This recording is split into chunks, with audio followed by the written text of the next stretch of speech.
La pluie tombait doucement sur le cimetière de Père-Lachaise, créant une symphonie mélancolique qui semblait résonner avec les battements de cœur brisés. Parmi les tombes centenaires et les monuments sculptés, une silhouette solitaire se tenait immobile devant une pierre tombale modeste. Élise Moreau, 28 ans, serveuse dans un petit café du Marais, tenait dans ses mains tremblantes un bouquet de marguerites blanches, les fleurs préférées de sa défunte épouse, Marie. Les larmes coulaient silencieusement sur ses joues, se mêlant aux gouttes de pluie qui perlaient sur son imperméable usé. À quelques mètres de là, dissimulé derrière un mausolée orné, Alexandre Dubois observait la scène avec une émotion qu'il n'avait pas ressentie depuis des années. Cet homme de 42 ans, PDG d'un empire financier international, était venu comme chaque mois se recueillir sur la tombe de sa propre épouse, Isabelle, décédée 3 ans plus tôt dans un accident de voiture. Il avait l'habitude de la solitude de ces moments. Mais aujourd'hui, la douleur palpable de cet inconnu l'avait cloué sur place. Sa propre peine, qu'il pensait avoir maîtrisée derrière ses costumes sur mesure et ses réunions d'affaires, remontait à la surface comme une marée incontrôlable. Élise déposa délicatement les fleurs sur la tombe et murmura d'une voix brisée « Marie, ma chérie, cela fait 6 mois maintenant, et je ne sais toujours pas comment continuer sans toi. Le café n'est plus pareil, la maison est si vide, et chaque matin je me réveille en espérant que tout cela n'était qu'un cauchemar. » Sa voix se brisa complètement, et elle s'effondra à genoux sur la terre humide, ses sanglots déchirant le silence du cimetière. Alexandre sentit sa gorge se serrer, et sans réfléchir, il sortit de sa cachette et s'approcha lentement, son parapluie noir à la main. Si cette histoire vous touche déjà, n'hésitez pas à laisser un j'aime pour m'encourager à continuer. Et dites-moi en commentaire, avez-vous déjà vécu un moment où la douleur d'un inconnu vous a profondément ému? Excusez-moi, dit-il doucement, sa voix grave résonnant dans l'air humide. Élise sursauta et leva les yeux vers cet homme élégant qui lui tendait son parapluie. Malgré ses larmes, elle fut frappée par la gentillesse sincère qui se dégageait de son regard bleu acier. « Je ne voulais pas vous déranger, mais vous semblez avoir besoin d'un abri. » Alexandre s'agenouilla à côté d'elle, indifférent à son costume hors de prix qui se salissait sur le sol boueux. « Je sais ce que c'est, » murmura-t-il en regardant la tombe de Marie. La douleur de perdre celle qu'on aime le plus au monde. Élise l'observa avec surprise. Cet homme, visiblement fortuné, parlait avec une sincérité qui la touchait au cœur. « C'était votre épouse ?» demanda-t-elle en essuyant ses larmes. Alexandre hocha la tête et désigna une tombe plus imposante quelques allées plus loin. « Isabelle, 3 ans déjà, mais certains jours, j'ai l'impression que c'était hier. » Il y eut un silence confortable entre eux, comme si leurs douleurs respectives créaient un lien invisible mais puissant. « Elle s'appelait Marie, » dit Élise d'une voix plus stable. « Nous étions ensemble depuis 10 ans. Elle était tout pour moi. Parlez-moi d'elle, » dit Alexandre avec une douceur surprenante. Cette simple invitation ouvrit les vannes du cœur d'Élise. Elle raconta leur rencontre dans une librairie du quartier latin, où Marie travaillait comme libraire. Elle évoqua leur promenade le long de la Seine, leur soirée à regarder de vieux films français, la façon dont Marie riait aux éclats devant les comédies de Jacques Tati. Elle voulait ouvrir sa propre librairie spécialisée dans la littérature féminine, continua Élise, un sourire triste illuminant son visage. Nous économisions sous par sous pour réaliser ce rêve. Et puis, le cancer est arrivé comme un voleur dans la nuit. Alexandre écouta chaque mot avec une attention qui surprit Élise. Dans son monde d'affaires impitoyable, personne ne prenait jamais le temps d'écouter vraiment. « Et vous ?» demanda-t-elle timidement. « Comment était Isabelle ?» Le visage d'Alexandre s'adoucit. Isabelle était architecte. Elle dessinait des maisons qui ressemblaient à des poèmes.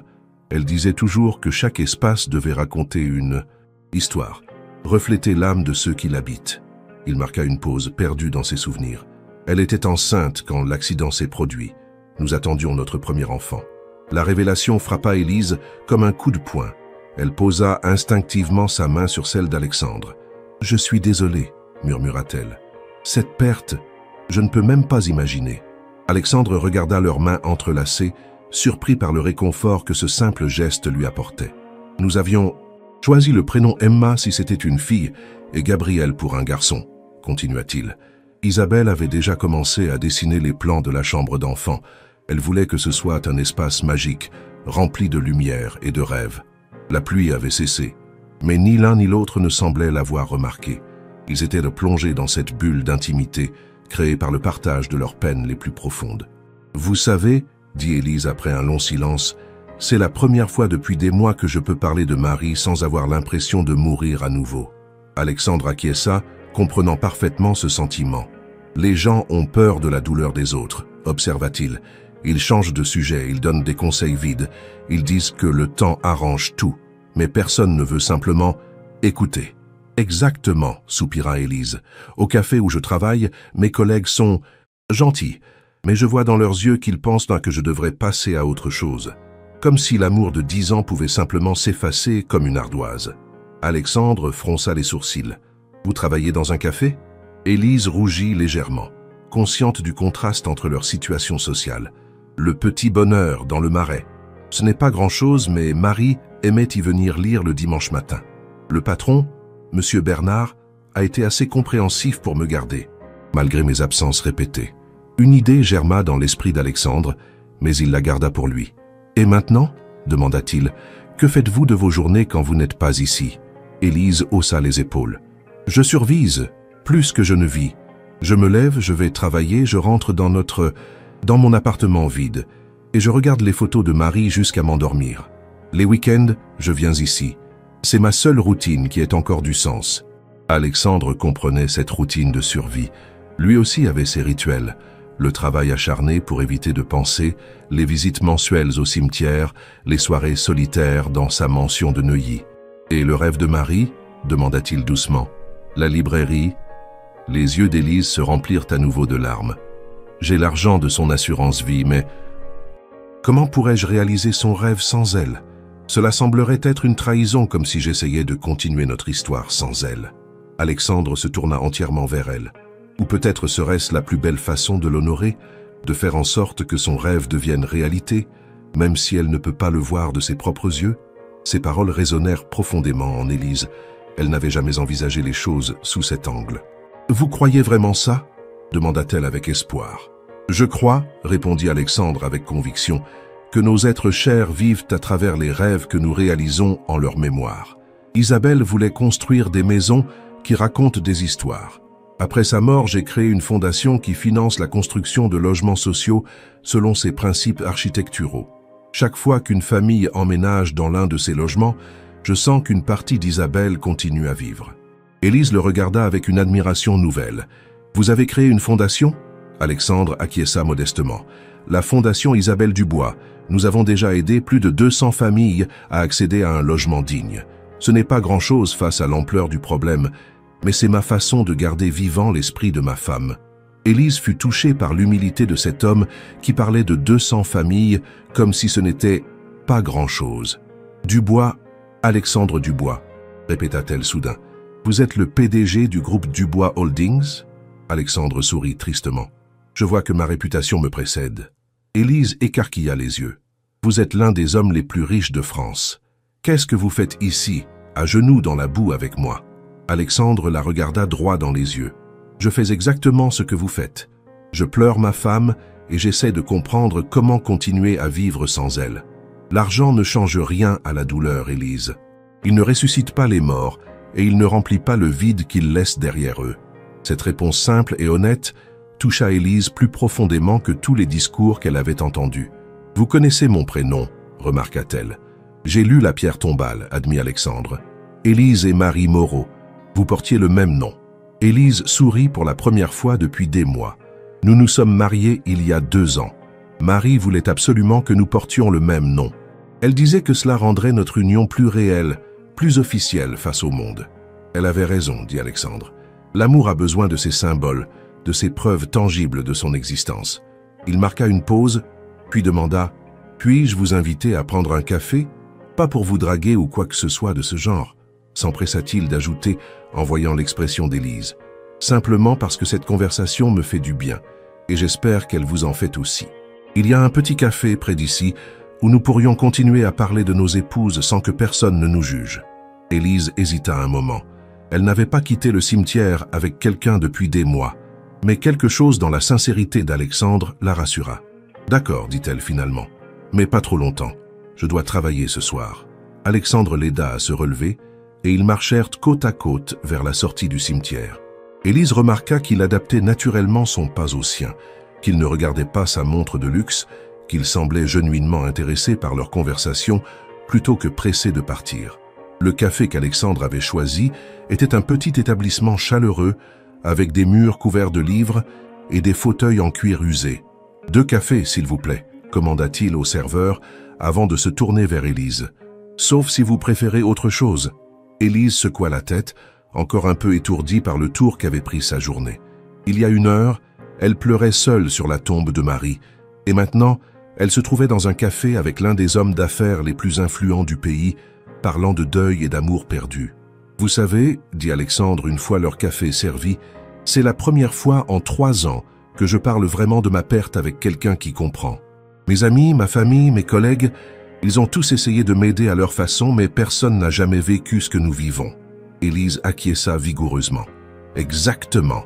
Les gens veulent vous aider, mais ils ne comprennent pas que parfois, on a juste besoin de parler de la personne qu'on a perdue, de la garder vivante dans nos mots. »« Racontez-moi encore, Marie, » demanda Alexandre. « Comment vous êtes-vous rencontrés ?»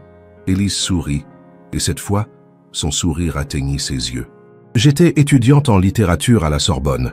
J'avais un exposé à faire sur Simone de Beauvoir et je cherchais une édition particulière du 2e sexe. Marie travaillait à la librairie Le Procope, près de la fac.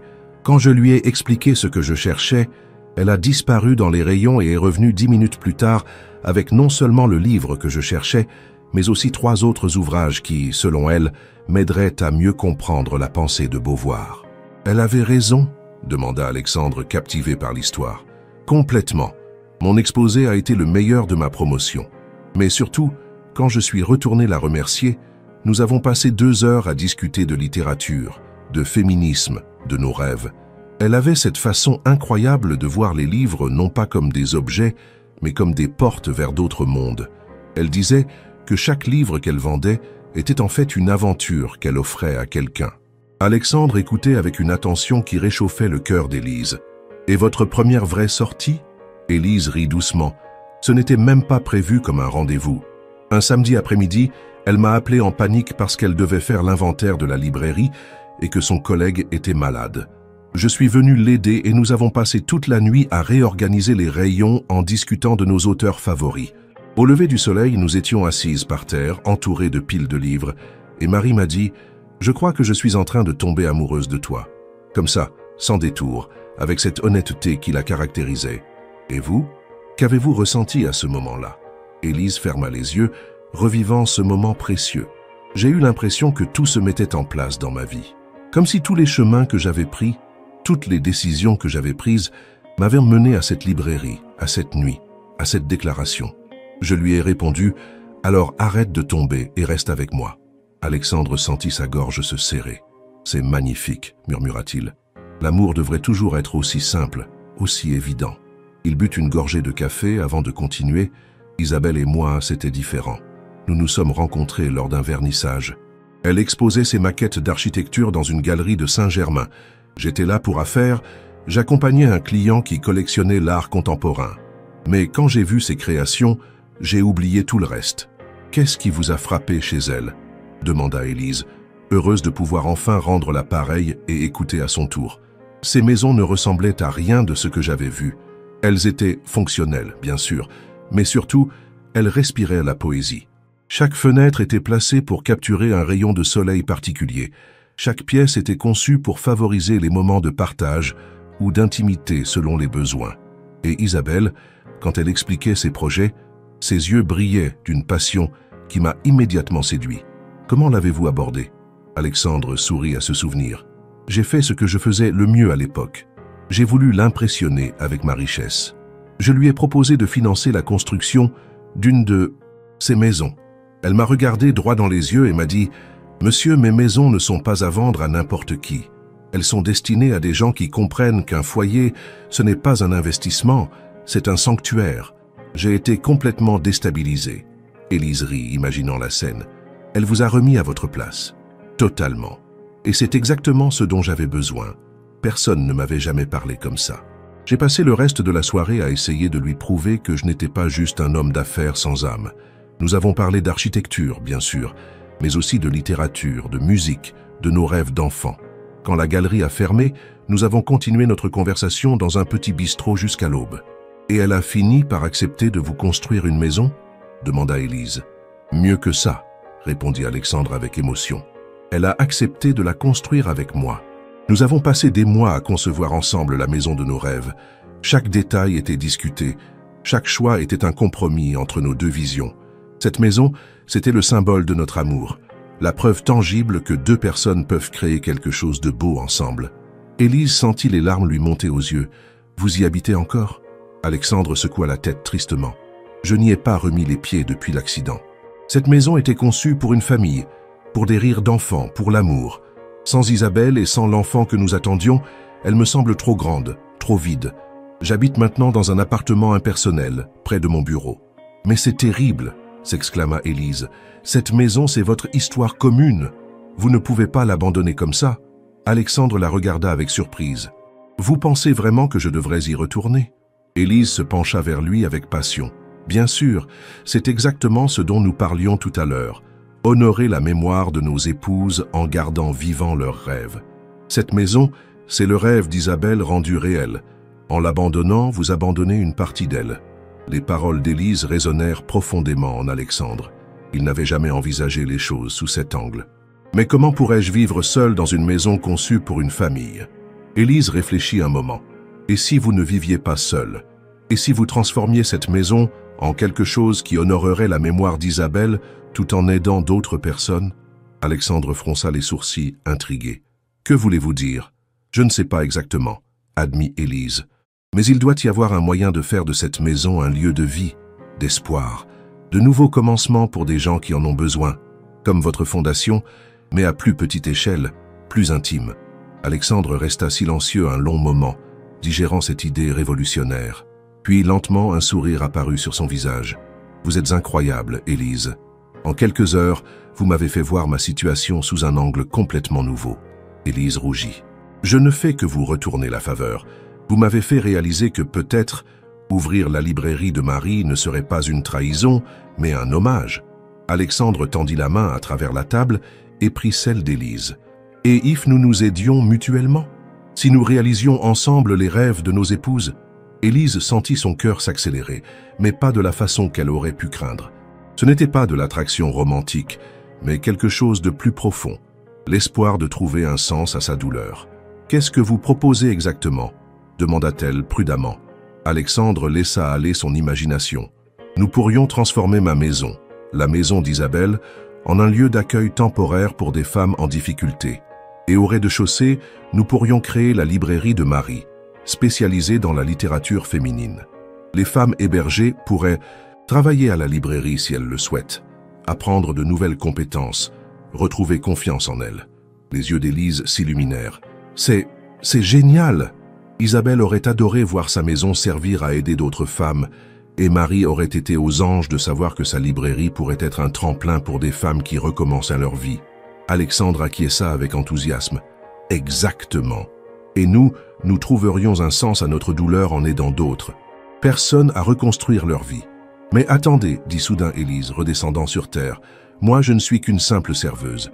Je n'ai ni les moyens ni les compétences pour monter un projet pareil. » Alexandre secoua la tête avec véhémence. « Détrompez-vous.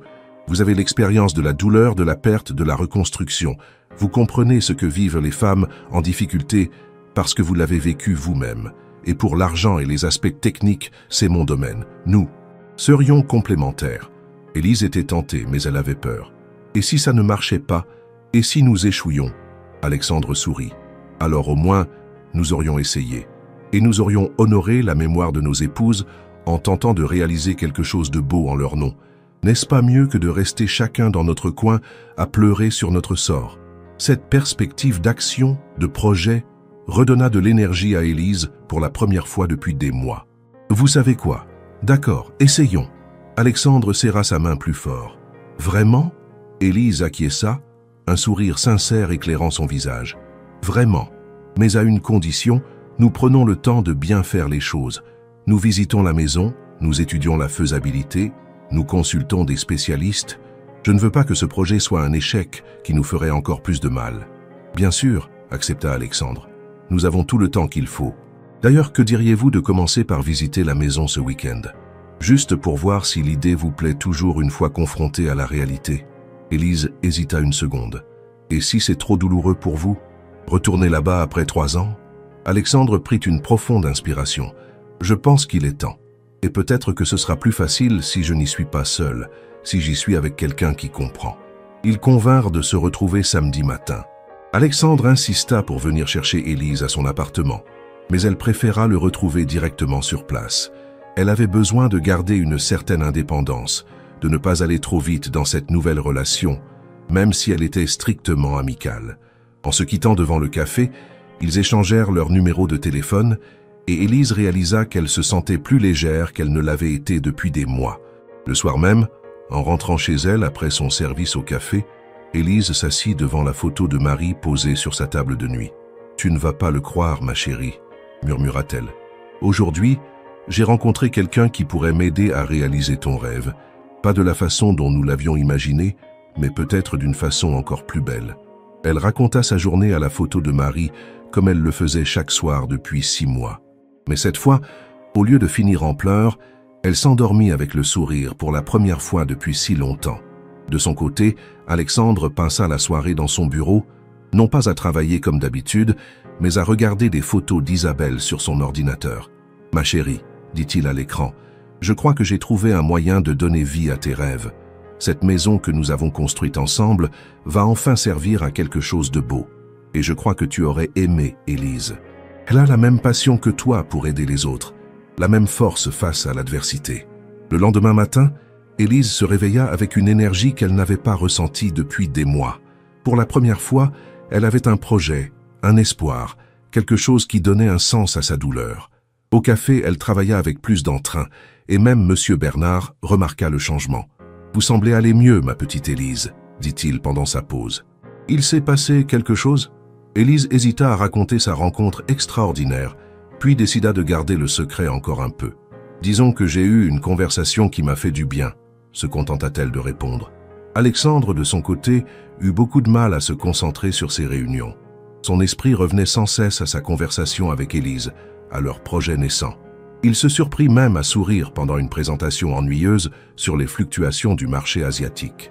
Son assistant Marcus le remarqua immédiatement. « Patron, vous avez l'air différent aujourd'hui, plus détendu. » Alexandre se contenta de sourire. « Disons que j'ai eu une conversation qui m'a donné de l'espoir. » Les jours qui suivirent, Alexandre et Élise échangèrent plusieurs SMS.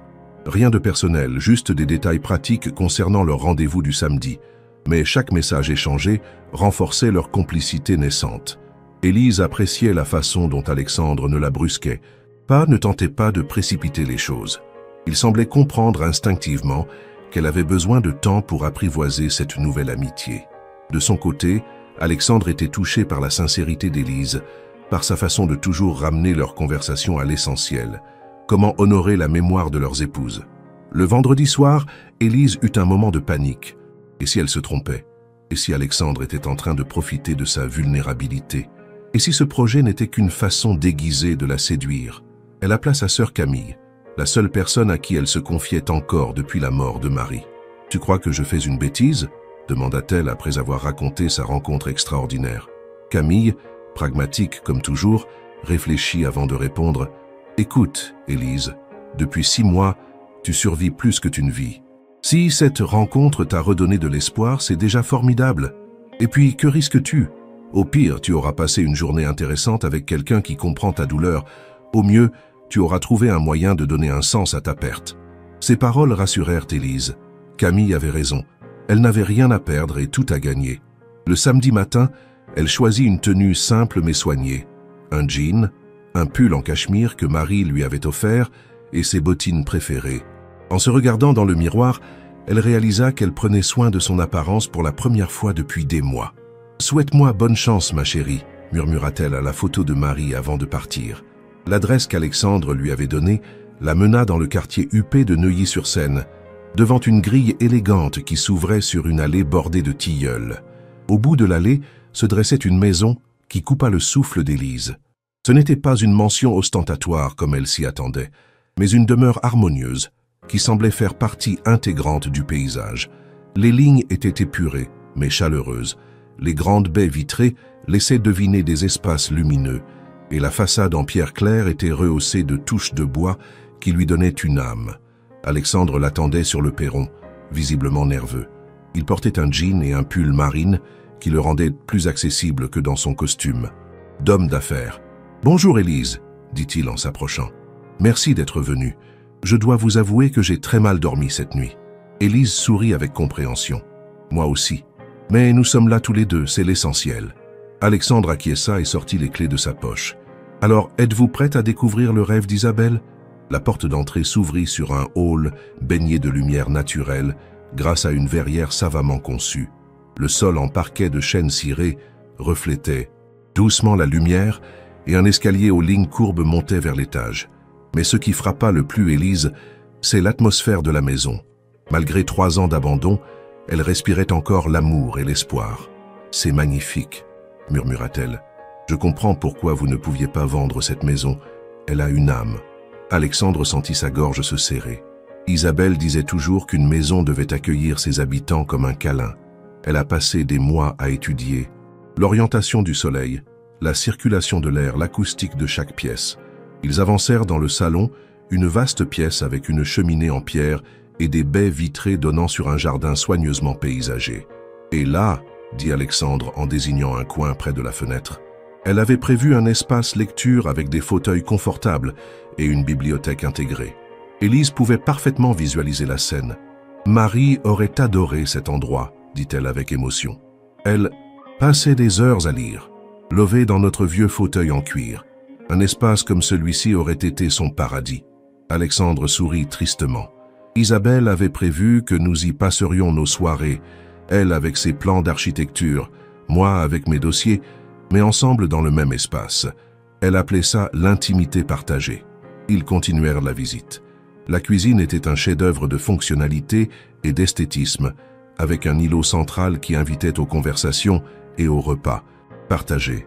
Isabelle ne savait pas très bien cuisiner, avoua Alexandre avec un sourire nostalgique, mais elle avait conçu cette cuisine pour apprendre. Elle disait qu'on ne pouvait pas créer un foyer sans savoir nourrir ceux qu'on aime. Élise caressa le plan de travail en marbre. Cette cuisine pourrait servir pour les repas communautaires si nous transformons la maison en foyer d'accueil. Elle est parfaite pour cuisiner en groupe. Au rez-de-chaussée, ils découvrirent également un bureau avec des étagères du sol au plafond et une grande table de travail. Voilà où nous pourrions installer la librairie de Marie, dit spontanément Alexandre. Élise ferma les yeux et imagina l'espace rempli de livres, avec peut-être quelques fauteuils pour que les clients puissent feuilleter leurs achats. « Ce serait parfait », murmura-t-elle. Marie avait toujours rêvé d'une librairie qui soit aussi un lieu de rencontre, où les gens pourraient discuter littérature autour d'un thé. L'étage révéla 4 chambres, chacune conçue avec soin pour offrir intimité et confort.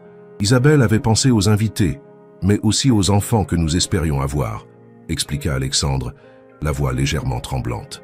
Dans la chambre principale, Élise fut frappée par la beauté de la vue sur le jardin et par l'atmosphère sereine qui se dégageait de l'espace. 4 chambres, cela pourrait accueillir 4 femmes en difficulté, calcula-t-elle, avec la possibilité pour chacune d'avoir son intimité tout en partageant les espaces communs.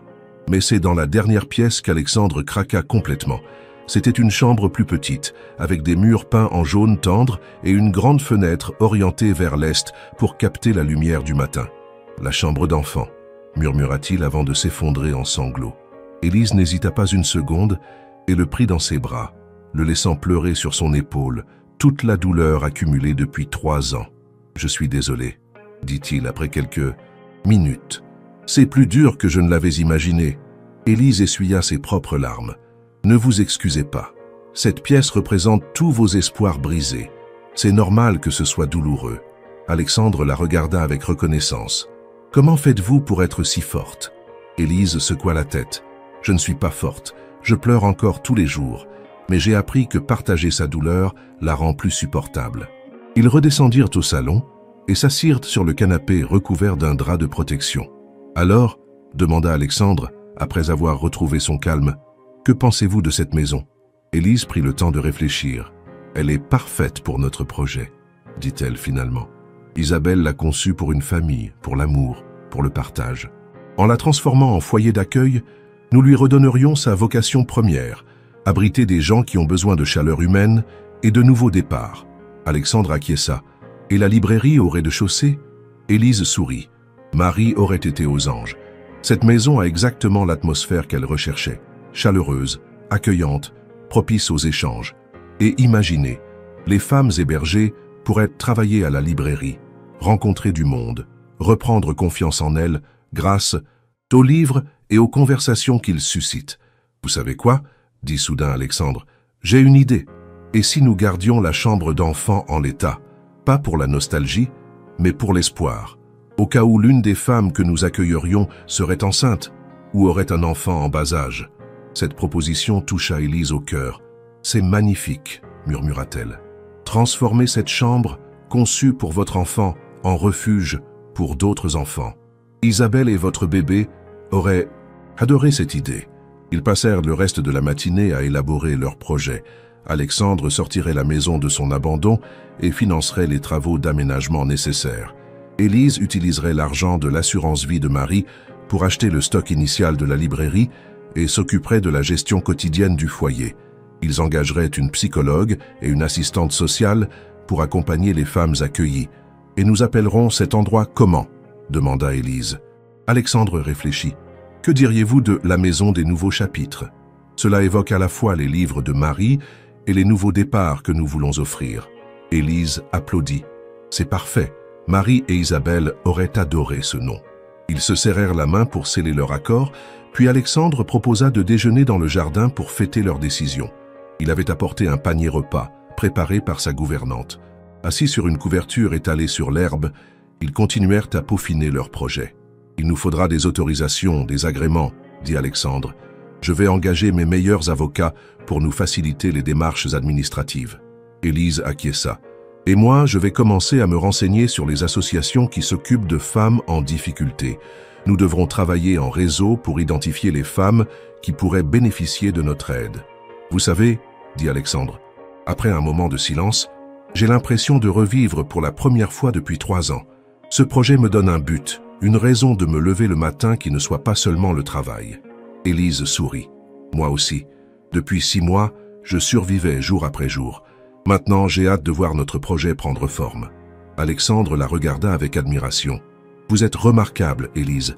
Marie avait de la chance de vous avoir. » Ces mots touchèrent profondément Élise. « Merci, » murmura-t-elle. « Et vous, vous êtes bien différent de l'image que j'avais des hommes d'affaires riches et puissants. Vous avez gardé votre humanité malgré votre réussite. » Alexandre haussa les épaules. « Isabelle disait toujours que l'argent ne devait être qu'un outil pour faire le bien. Elle m'a appris que la vraie richesse, c'est ce qu'on laisse derrière soi en termes d'impact positif sur les autres. » L'après-midi passa comme un rêve. Ils visitèrent le jardin, imaginant un potager que les résidentes pourraient entretenir. Alexandre montra à Élise l'atelier qu'Isabelle avait fait construire et qui pourrait servir à des activités créatives. « Marie adorait la poterie, » dit Élise. Elle disait que travailler l'argile l'aidait à réfléchir. Nous pourrions proposer des ateliers de céramique thérapeutique. Alexandre était ravi de voir comme leurs idées s'enrichissaient mutuellement. Vers 17 heures, ils décidèrent qu'il était temps de partir. « Cette journée a été parfaite, » dit Élise en regardant une dernière fois la maison. « J'ai l'impression que Marie et Isabelle nous ont guidés aujourd'hui. » Alexandre acquiesça. « Moi aussi j'ai senti leur présence, comme si elles approuvaient notre projet. » En reconduisant Élise à sa voiture, Alexandre lui proposa « Que diriez-vous si nous nous voyions cette semaine pour commencer concrètement? Je pourrais vous présenter mon équipe juridique mardi et vous pourriez me faire découvrir le monde associatif parisien. » Élise accepta.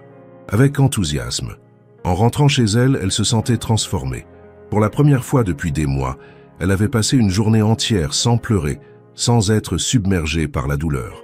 Bien sûr, Marie lui manquait toujours atrocement, mais maintenant cette douleur avait un sens, un but. Elle allait honorer la mémoire de sa femme en réalisant son rêve, certes différemment de ce qu'elles avaient imaginé, mais peut-être de façon encore plus belle. Ce soir-là, en s'adressant à la photo de Marie, Élise était rayonnante. « Ma chérie, tu ne vas pas le croire. Nous avons trouvé l'endroit parfait pour ta librairie. Et ce ne sera pas seulement une librairie, ce sera un lieu de renaissance pour des femmes qui, comme moi, ont besoin d'un nouveau départ. Je sais que tu aurais adoré cette idée. » Elle s'endormit paisiblement, bercée par les rêves de leur futur projet. Alexandre, de son côté, était resté dans la maison après le départ d'Élise. Il parcourait les pièces avec un regard nouveau, voyant non plus le passé révolu mais l'avenir possible. Dans la chambre principale, il s'adressa au portrait d'Isabelle qu'il avait laissé sur la commode. « Ma chérie, notre maison va enfin servir à quelque chose de beau. Elle va accueillir l'amour et l'espoir, exactement comme tu l'avais rêvé. Et j'ai trouvé quelqu'un pour m'aider à réaliser ce rêve, quelqu'un que tu aurais adoré. » Les jours suivants, Alexandre et Élise se plongèrent corps et âme dans leur projet. Alexandre mobilisa ses équipes pour étudier tous les aspects légaux et financiers de la création d'un foyer d'accueil. Élise, de son côté, prit contact avec plusieurs associations parisiennes pour comprendre les besoins réels des femmes en difficulté. Elle fut impressionnée par la complexité du problème. Violence conjugale, précarité économique, isolement social, problèmes de santé mentale.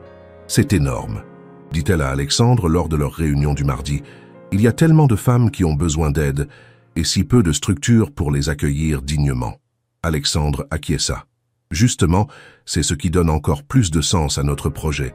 Nous ne pouvons pas résoudre tous les problèmes, mais nous pouvons changer la vie de quelques femmes. Et si notre modèle fonctionne, peut-être que d'autres s'en inspireront. L'équipe juridique d'Alexandre était impressionnante. 3 avocats, spécialisés dans le droit associatif et immobilier, tous brillants et motivés par ce projet inhabituel pour leur cabinet habitué aux fusions-acquisitions. « Monsieur Dubois, » dit Maître Blanchard, l'avocat principal, « nous avons étudié votre projet sous tous les angles.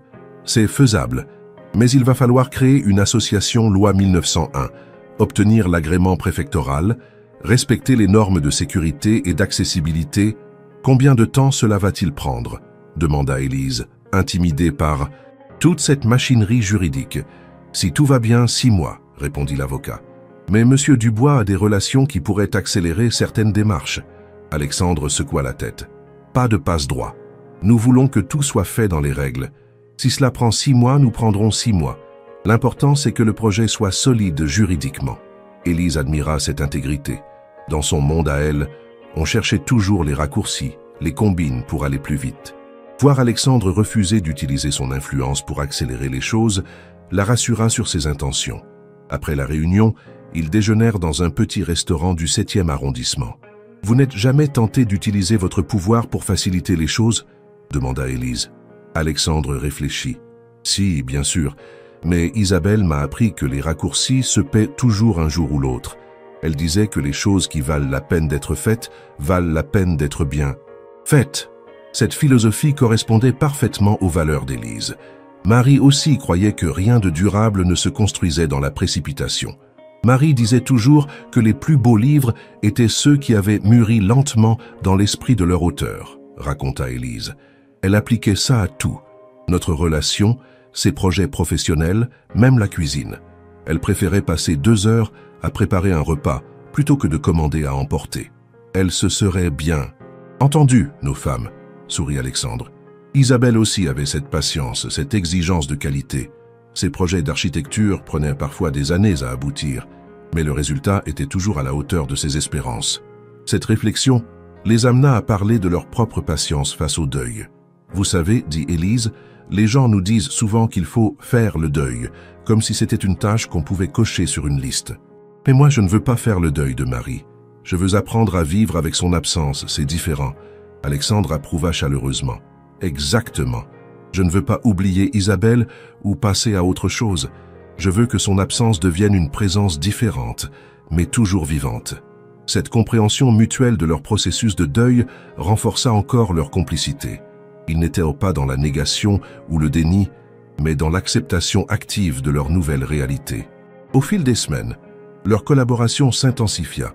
Élise quitta son emploi au café pour se consacrer entièrement au projet, Alexandre ayant insisté pour lui verser un salaire dès le début. « Vous travaillez à temps plein sur notre association », avait-il argumenté. « Il est normal que vous soyez rémunéré. » Élise avait d'abord refusé, mais Alexandre avait été inflexible. « Si vous voulez que ce projet soit professionnel et durable, il faut qu'il soit économiquement viable pour tous ceux qui s'y impliquent. » Cette approche professionnelle rassura Élise sur le sérieux d'Alexandre. Elle avait craint un moment qu'ils ne considèrent leur projet comme un hobby de riches désœuvrés, Mais elle constatait chaque jour sa détermination et son engagement. Il avait même installé un bureau temporaire dans la maison de Neuilly pour pouvoir superviser les travaux de rénovation tout en continuant à gérer ses autres affaires. Les travaux avaient commencé par l'installation d'un système de sécurité moderne et la mise aux normes électriques et de plomberie. Élise était fascinée de voir la maison se transformer progressivement. Chaque modification respectait scrupuleusement l'esprit original d'Isabelle, tout en l'adaptant à sa nouvelle fonction. La bibliothèque du bureau fut agrandie pour accueillir le stock de la librairie et un système de chauffage au sol fut installé pour plus de confort. « Vous savez ce qui me fait le plus plaisir », dit Élise un jour en regardant les ouvriers installer de nouvelles étagères. « C'est que cette maison retrouve sa vocation. Elle était conçue pour être habitée, aimée, et elle va enfin l'être à nouveau. » Alexandre, qui supervisait l'installation d'une rampe d'accès pour les personnes à mobilité réduite, sourit. Isabelle aurait adoré voir tous ces détails qui rendent la maison plus accueillante pour tous. Pendant ce temps, Élise s'occupait de constituer le stock de la librairie. Elle avait contacté plusieurs éditeurs spécialisés dans la littérature féminine et avait été agréablement surprise par leur enthousiasme pour le projet. Une librairie dans un foyer d'accueil pour femmes, c'est exactement le genre d'initiative que nous voulons soutenir, lui avait dit la directrice commerciale des éditions des Femmes Antoinette Fouque. Nous vous proposons des conditions préférentielles et nous vous mettrons en relation avec nos autrices pour d'éventuelles rencontres. Cette proposition enchanta Élise.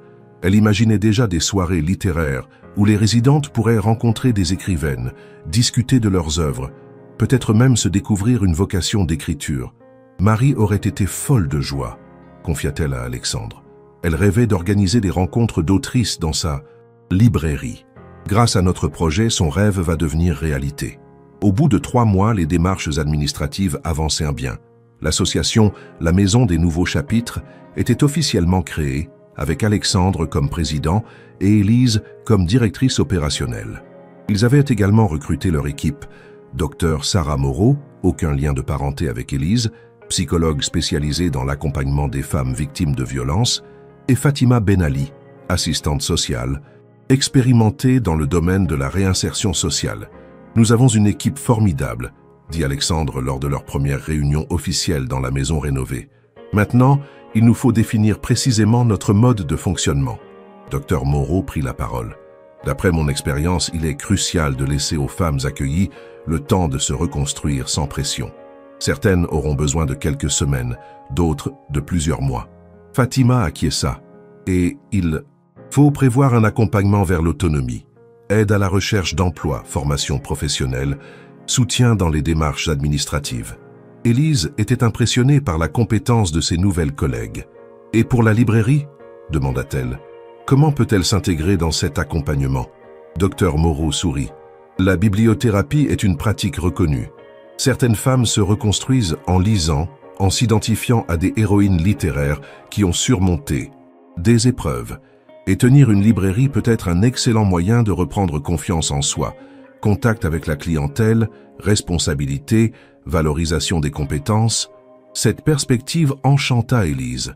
Leur projet prenait une dimension thérapeutique qu'elle n'avait pas envisagée. Marie aurait adoré savoir que ses livres préférés aideraient des femmes à se reconstruire, murmura-t-elle. Alexandre posa une main réconfortante sur son épaule. Et Isabelle aurait été fière de voir sa maison devenir un véritable outil de thérapie architecturale. Elle disait toujours que les lieux ont le pouvoir de guérir les âmes blessées. 1 mois plus tard, ils reçurent enfin l'agrément préfectoral. La Maison des Nouveaux Chapitres pouvait officiellement ouvrir ses portes. Élise et Alexandre organisèrent une petite cérémonie d'inauguration en présence de leur équipe, de quelques représentants des associations partenaires et de Camille, la sœur d'Élise, qui avait suivi le projet depuis le début. « Je n'arrive pas à croire que tu aies réussi », dit Camille en embrassant sa sœur. « Il y a 6 mois, tu étais effondrée, et maintenant tu diriges un projet qui va changer la vie de dizaines de femmes. » Élise regarda autour d'elle. La librairie magnifiquement achalandée, les espaces communs chaleureux, les chambres prêtes à accueillir leurs premières résidentes. « Je n'y serais jamais arrivée seule, » dit-elle en regardant Alexandre. « C'est notre douleur partagée qui a créé cette belle chose. » Alexandre acquiesça ému. « Nos épouses seraient fières de nous, » murmura-t-il. « Nous avons transformé notre chagrin en espoir pour d'autres. » La première résidente arriva le lundi suivant. Elle s'appelait Sophie, avait 34 ans et fuyait un mari violent avec sa fille de 8 ans. Emma. Quand Élise lui fit visiter la maison, Sophie eut les larmes aux yeux. « C'est vraiment pour nous? Gratuitement ?» Élise sourit. « C'est votre maison le temps qu'il faudra pour que vous vous reconstruisiez. Et si vous aimez les livres, vous pourrez travailler à la librairie quand vous vous sentirez prête. » Sophie était institutrice de formation, mais elle n'avait pas travaillé depuis 5 ans, son mari l'ayant isolée de tout. « J'adorais lire avant, dit-elle timidement, mais il avait fini par me faire croire que c'était une perte de temps. » Élise sentit sa gorge se serrer. Ici, lire n'est jamais une perte de temps. C'est un voyage vers soi-même. Elle montra à Sophie la section jeunesse de la librairie, et Emma pourra choisir tous les livres qu'elle voudra. La petite Emma, qui jusque-là se cachait derrière sa mère, s'approcha timidement des étagères colorées. « Maman, regarde, il y a le dernier tome de Léa et les cristaux magiques. » Sophie regarda sa fille avec un sourire qu'Élise ne lui avait pas encore vu. « Alors vas-y ma chérie, prends-le. » Emma prit le livre et le serra contre elle comme un trésor. « Merci madame, dit-elle à Élise. Ça fait longtemps que maman et moi on n'avait pas eu de nouveaux livres. Cette histoire vous touche-t-elle? N'hésitez pas à laisser un j'aime et dites-moi en commentaire, pensez-vous qu'Alexandre et Élise ont trouvé la bonne façon d'honorer la mémoire de leurs épouses? Cette scène bouleversa Élise. Elle réalisa que leur projet n'aidait pas seulement les femmes, mais aussi leurs enfants. Le soir même, elle appela Alexandre pour lui raconter cette première journée. « Emma m'a rappelé l'enfant qu'Isabelle et vous attendiez, » dit-elle avec émotion. « En quelque sorte, votre maison accueille enfin des enfants, comme Isabelle l'avait rêvé. » Alexandre resta silencieux un moment, puis murmura « Merci Élise, je n'y avais pas pensé sous cet angle, mais vous avez raison. D'une certaine façon, notre rêve de famille se réalise, différemment de ce que nous avions imaginé. Mais il se réalise. » Les semaines suivantes virent arriver 3 autres résidentes. Leïla, une jeune femme de 23 ans qui avait fui sa famille après avoir refusé un mariage forcé. Brigitte, 52 ans, qui se retrouvait à la rue après un divorce difficile et une dépression, et Anita, trentenaire sans papier, qui avait échappé à un réseau de prostitution. Chacune arrivait avec son histoire, ses blessures, ses peurs, mais aussi ses forces et ses talents cachés. Élise découvrit qu'elle avait une aptitude naturelle pour écouter, comprendre, accompagner ces femmes dans leur reconstruction. Elle ne jouait pas les psychologues amateurs, mais elle savait créer un climat de confiance qui permettait à chacune de s'exprimer. « Vous avez un don », lui dit le docteur Moreau après avoir observé Élise avec les résidentes. « Vous savez être présente sans être envahissante. Vous écoutez sans juger. C'est exactement ce dont ces femmes ont besoin. » Alexandre venait régulièrement à la maison, mais toujours de façon discrète, respectueuse de l'intimité des résidentes. Il apportait des livres pour la librairie, s'occupait des aspects administratifs et financiers et parfois animait des ateliers de gestion pour les femmes qui souhaitaient créer leur entreprise. « Monsieur Alexandre est gentil », dit un jour Emma à sa mère. « Il m'a expliqué comment marche une entreprise avec des exemples de marchands de bonbons. C'était très rigolo. » Petit à petit, la maison prit vie. Sophie retrouva confiance en elle et commença à aider Élise à la librairie. Elle avait un talent naturel pour conseiller les clients et organiser des animations pour enfants. Leïla, qui avait fait des études de comptabilité, se proposa de tenir les comptes de l'association. Brigitte, ancienne décoratrice, réaménagea le jardin avec goût. Seule Anita restait très renfermée, traumatisée par son passé. « Il faut lui laisser du temps », conseilla le docteur Moreau.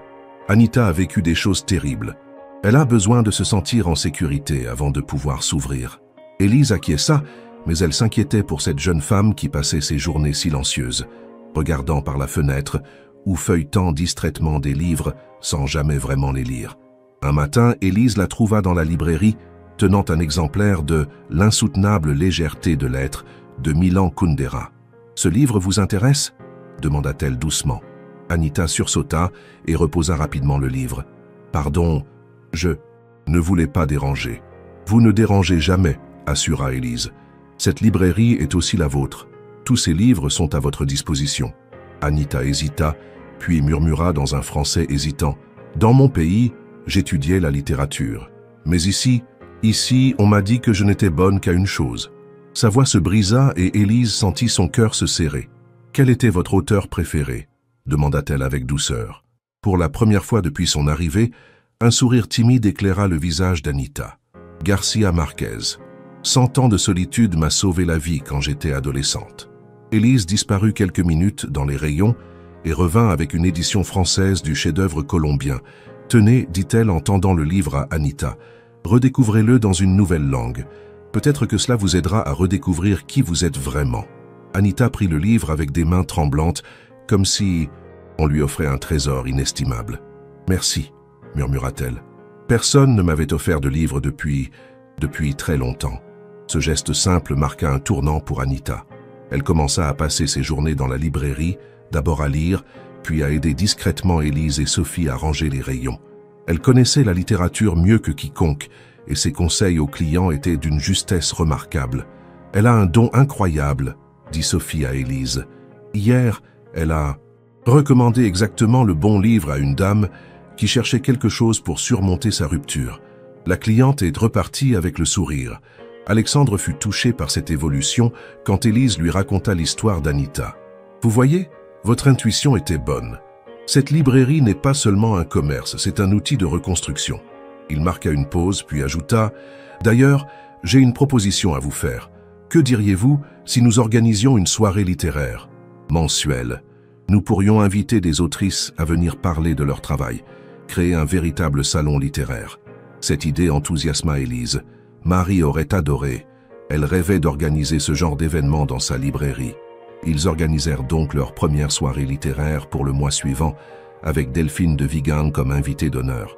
L'autrice de Nos et moi avait accepté avec joie de venir parler de son travail sur les femmes en marge de la société. « Votre projet m'inspire énormément, » avait-elle dit à Élise au téléphone. « J'ai hâte de rencontrer vos résidentes. » La préparation de cette soirée galvanisa toute la maison. Sophie s'occupa de la décoration florale, Brigitte créa une ambiance lumineuse avec des guirlandes et des bougies, Leila géra la logistique et même Anita sortit de sa réserve pour aider à sélectionner les extraits à lire. « Je pourrais peut-être lire un passage de Nos et moi » proposa-t-elle timidement. « Mon accent n'est pas parfait, mais j'aime tellement ce livre. » Élise fut émue par cette proposition.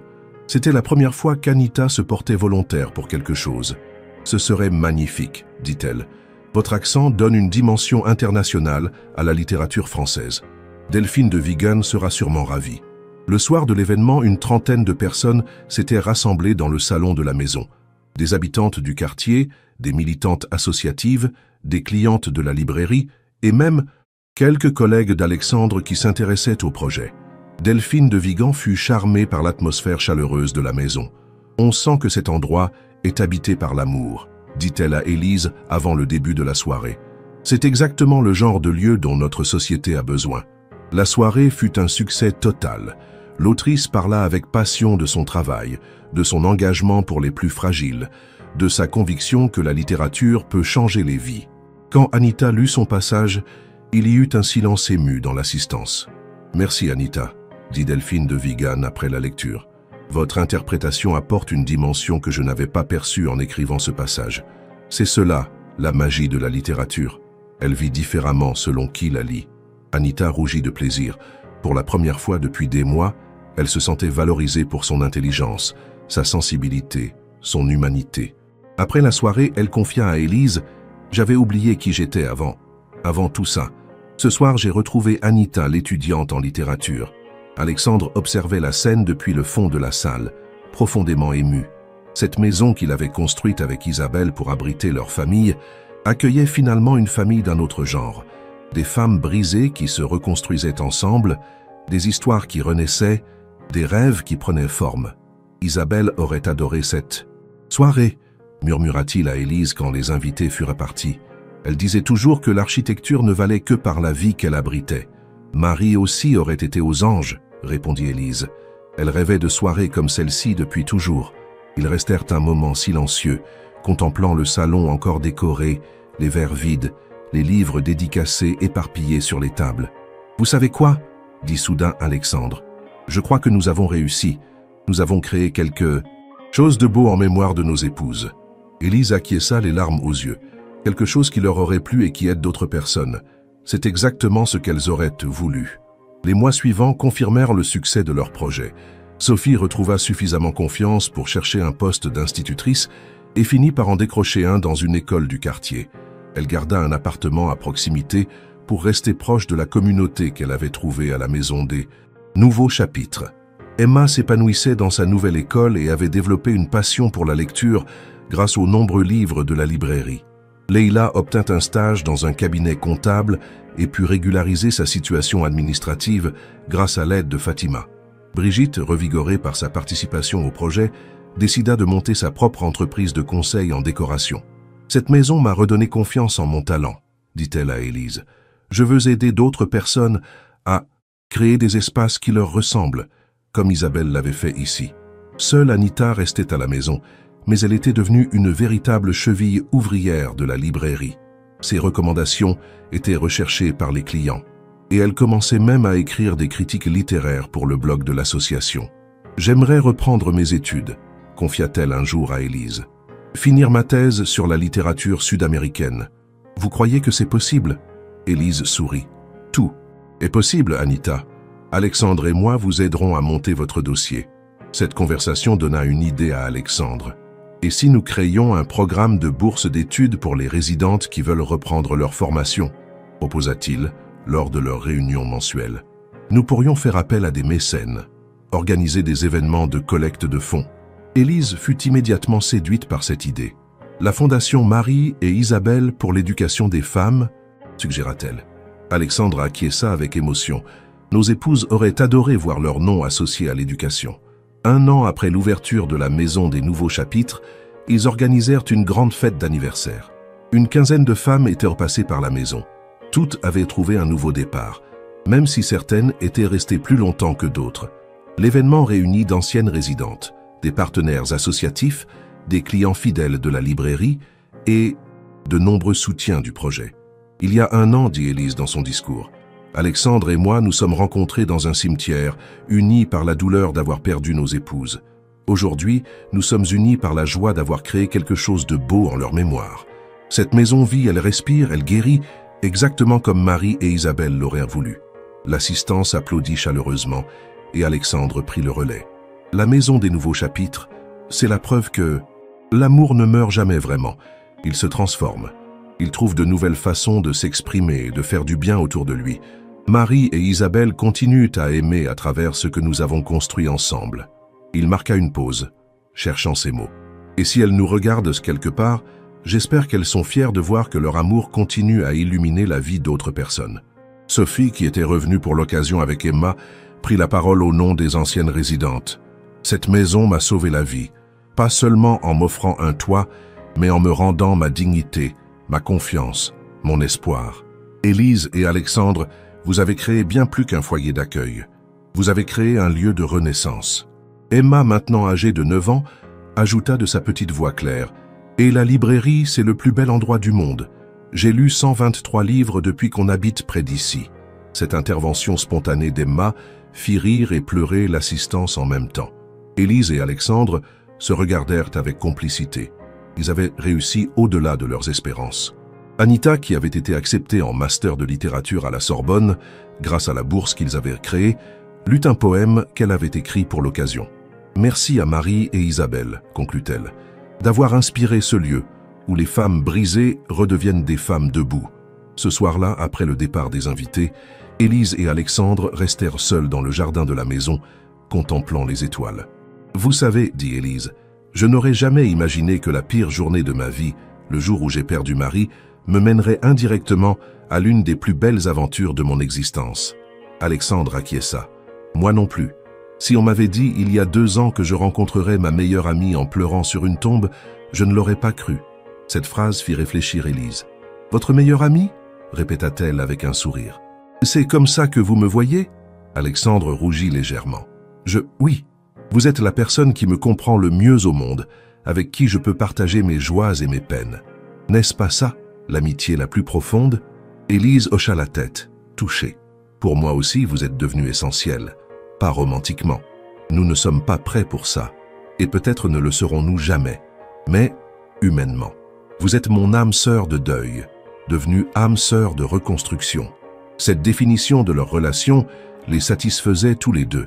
Ils avaient trouvé quelque chose de rare, une complicité profonde, forgée dans la douleur, mais épanouie dans la créativité et l'altruisme. « Et maintenant, demanda Alexandre. « Que va-t-on faire de ce succès » Élise sourit. « On continue tout simplement. On accueille d'autres femmes, on organise d'autres soirées littéraires, on développe notre programme de bourse et surtout, on garde vivant l'esprit de Marie et d'Isabelle dans tout ce qu'on entreprend. » 2 ans plus tard, la Maison des Nouveaux Chapitres était devenue une référence dans l'accompagnement des femmes en difficulté. Le modèle avait inspiré d'autres projets similaires en France et à l'étranger. Élise était devenue une militante respectée des droits des femmes, intervenant régulièrement dans des colloques et des formations. Alexandre avait réorienté une partie de ses investissements vers l'économie sociale et solidaire, créant un fonds de dotation dédié aux projets portés par des femmes. « Vous vous rendez compte du chemin parcouru ?» dit Élise un matin en regardant les statistiques de leur action. 83 femmes accompagnées, un taux de réinsertion de 92%, 15 bourses d'études accordées, une 50aine de soirées littéraires organisées. « Et tout ça a commencé par des larmes dans un cimetière », répondit Alexandre avec émotion. Marie et Isabelle ont semé des graines d'amour qui continuent à porter. Leurs fruits. La librairie était devenue un lieu incontournable du quartier. Anita, qui avait terminé son master avec mention très bien, en était devenue la gérante officielle. Elle préparait maintenant un doctorat tout en développant un projet d'édition pour des autrices issues de l'immigration. « Je veux publier les voix de toutes ces femmes qui ont des histoires magnifiques à raconter, mais qui n'osent pas ou ne savent pas comment les partager », expliquait-elle à Élise. Sophie était devenue directrice de l'école primaire du quartier et militait pour l'intégration de la littérature féminine dans les programmes scolaires. Emma, maintenant âgée de 11 ans, était une lectrice passionnée qui animait un club de lecture pour enfants dans la librairie. Brigitte avait monté sa société de décoration éthique et employait plusieurs anciennes résidentes de la maison. Même les histoires individuelles continuaient à s'écrire positivement. « Vous savez ce qui me rend le plus fier ?»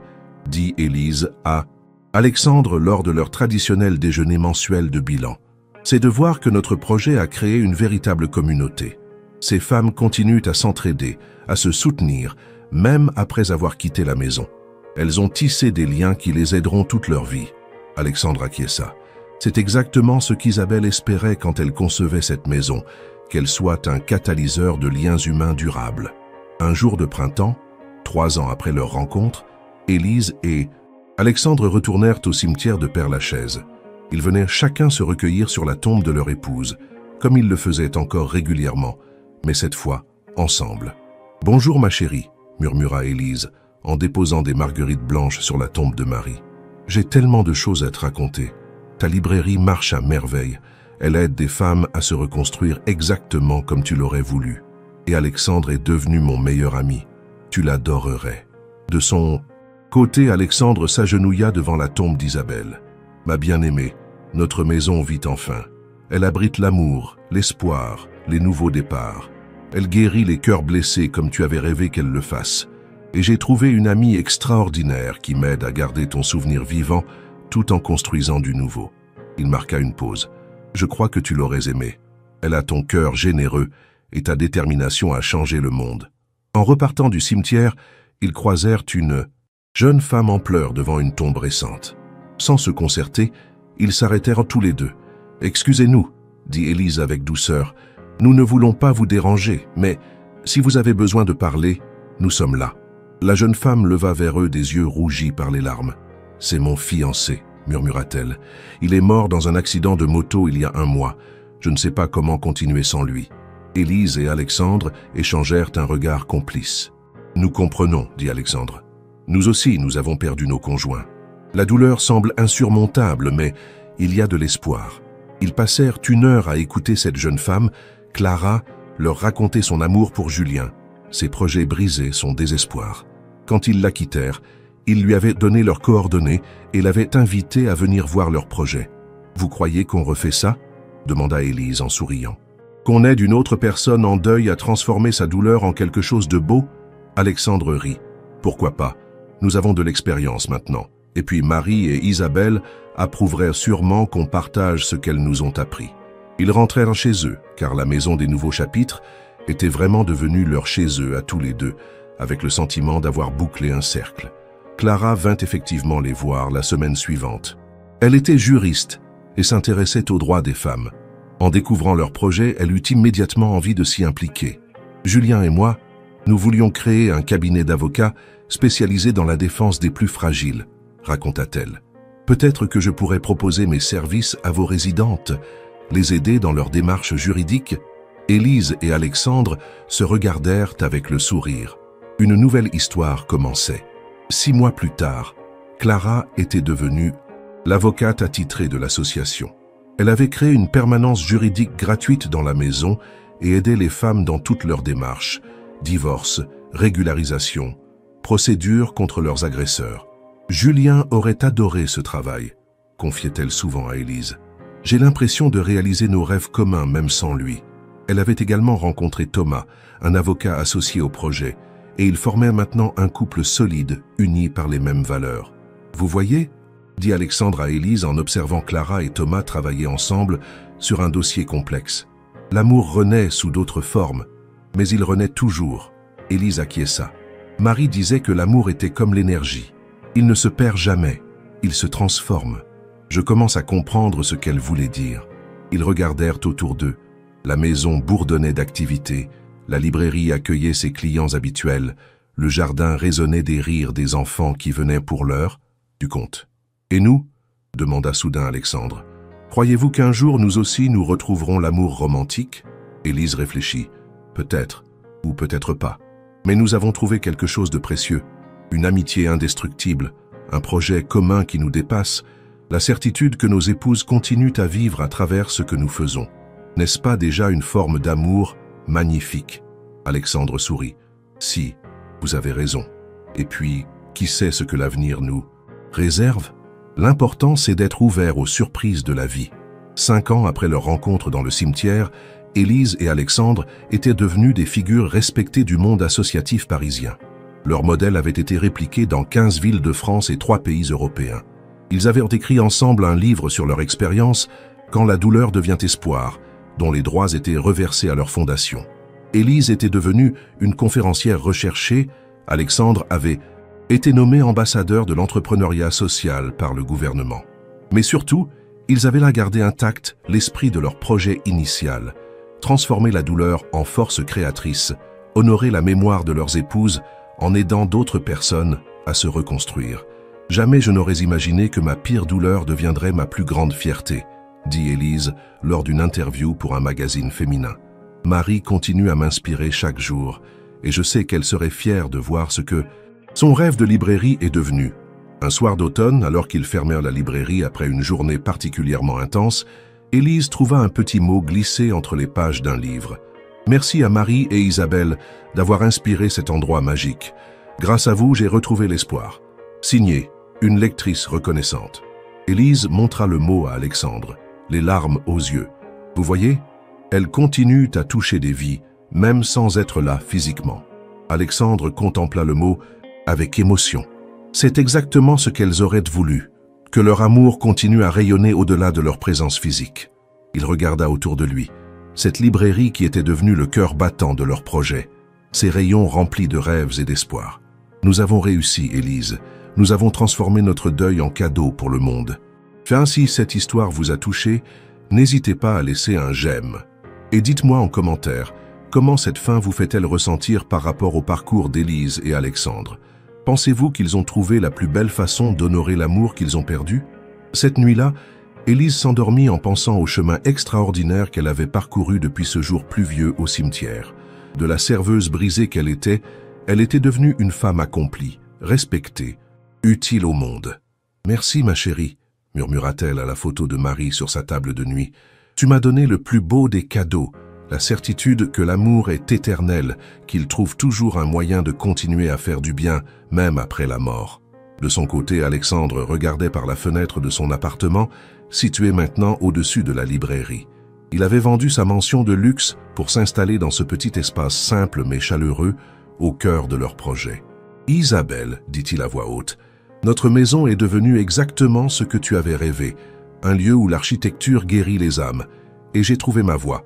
Non plus seulement gagner de l'argent, mais le transformer en espoir pour ceux qui en ont besoin. » Le lendemain matin, comme chaque jour depuis 5 ans, Élise et Alexandre se retrouvèrent à 8 heures devant la porte de la librairie pour ouvrir ensemble leur lieu de vie. « Bonjour la maison des nouveaux chapitres », dit Élise en tournant la clé, rituel qu'elle accomplissait chaque matin. « Bonjour Marie et Isabelle », ajouta Alexandre. « Merci de continuer à nous inspirer. » Et une nouvelle journée commençait, remplie de livres à conseiller, de femmes à accompagner, de rêves à faire naître. Au fond de la librairie, le portrait de Marie et celui d'Isabelle trônaient côte à côte, veillant sur ce lieu né de leur amour et de leur absence. Leur sourire figé semblait approuver cette belle aventure humaine, née de la rencontre improbable de deux cœurs brisés, qui avaient choisi de panser leurs plaies en soignant celles des autres. L'amour, définitivement, ne meurt jamais. Il se contente de changer de forme pour continuer à illuminer le monde.